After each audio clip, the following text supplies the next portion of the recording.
लावे कौन यार समय चली कौन यार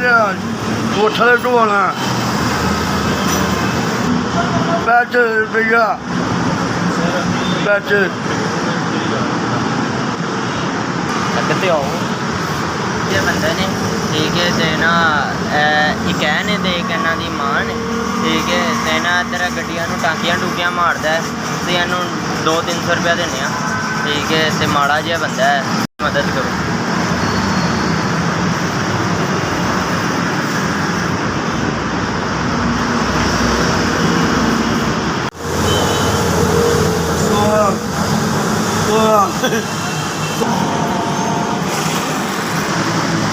अल्लाह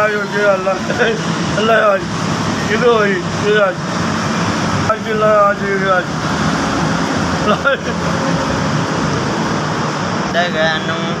पैसे दिते ने ठीक है यदि मदद की है ठीक है बोल नहीं सकता तो SBS की बड़ी मेहरबानी ठीक है तो बोल नहीं सकता इस वजह तो ना कोई काम करता है